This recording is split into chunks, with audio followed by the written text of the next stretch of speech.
السلام علیکم ورحمۃ اللہ وبرکاتہ۔ گفتار آفیشیل پر اب تمام سامعین و ناظرین کا استقبال ہے۔ ناظرین، آج آپ کی خدمت میں ایک بہت ہی خاص اور اہم مسئلہ لے کر حاضر ہوئے ہیں۔ ایک ایسا مسئلہ جو آج ہماری تقریباً ہر ماؤں اور بہنوں کی ضرورت ہے، اس لیے یہ مسئلہ ہماری ہر ماؤں اور بہنوں تک پہنچانا یہ ہماری اور آپ کی ذمہ داری ہے۔ مسئلہ کیا ہے؟ چونکہ آپ جانتے ہیں یہ فیشن کا دور چل رہا ہے۔ عورتیں اپنے آپ کو بنا سنوار کر رکھنا زیادہ پسند کرتی ہیں۔ اسی بناؤ سنگار کا ایک حصہ نیل پالش بھی ہے، جو اگرچہ ہمیں استعمال تو نہیں کرنا چاہیے لیکن ہماری بہت سی مائیں بہنیں اس کا استعمال کرتی ہے۔ اسی طرح لپسٹک جو ہونٹوں پر لگائی جاتی ہے وہ بھی فیشن کا ایک حصہ سمجھا جاتا ہے۔ اب اس کو لگانا چاہیے یا نہیں لگانا چاہیے یہ بات تو کریں گے ہم بعد میں۔ سب سے پہلا ہم اس پر بات کر لیتے ہیں کہ اگر ہماری مائیں اور بہنیں نیل پالش کا یا اسی طرح لپسٹک کا استعمال کرتی ہے تو کیا اس کے استعمال کرتے ہوئے یا استعمال کرنے کے بعد وضو یا غسل کی اگر ضرورت پڑ جائے تو اس کو لگاتے ہوئے یا لگنے کے بعد وضو یا غسل کر سکتی ہے یا نہیں؟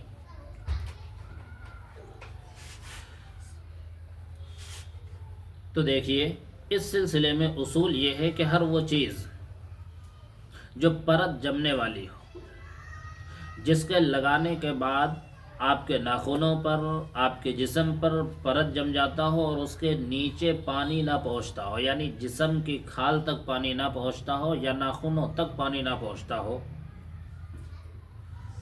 تو اس سے وضو یا غسل نہیں ہوگا۔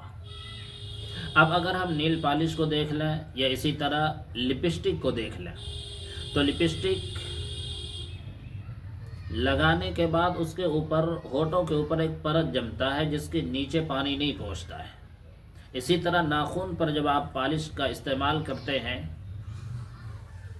تو اس پر بھی پرت جمتا ہے اور ناخنوں تک پانی نہیں پہنچتا۔ تو اب ظاہر سی بات ہے جب ناخنوں تک یا آپ کے ہونٹوں تک پانی نہیں پہنچے گا تو آپ کا یہ حصہ سوکھا رہے گا، اور وضو میں یا غسل میں اعضائے وضو کا مکمل دھونا، اسی طرح غسل میں مکمل بدن کو دھونا یہ ضروری ہے۔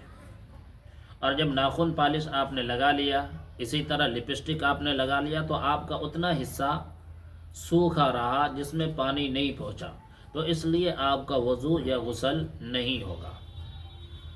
اب سوال باقی رہتا ہے کہ بھئی مہندی لگانے کے بعد کیا وضو یا غسل ہو سکتا ہے؟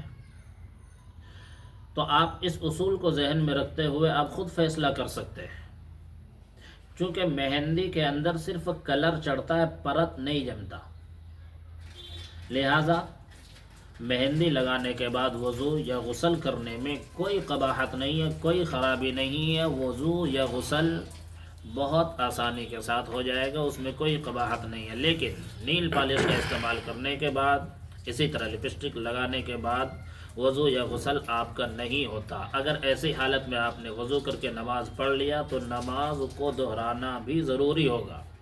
غسل کر لیا تو غسل بھی آپ کا نہیں ہوگا۔ اگر آپ ناپاک تھے تو اب بھی آپ ناپاک رہیں گے، اس کو چھڑا کر دوبارہ غسل کرنے کی یا اس کو دھونے کی ضرورت پڑے گی۔ اس لیے یہ مسئلہ بہت ہی اہم ہے جو ہماری ہر ماؤں اور بہنوں کو یہ مسئلہ معلوم کرنا چاہیے، پوچھنا چاہیے، اس کے بعد اس کا استعمال کرنا چاہیے۔ السلام علیکم ورحمۃ اللہ وبرکاتہ۔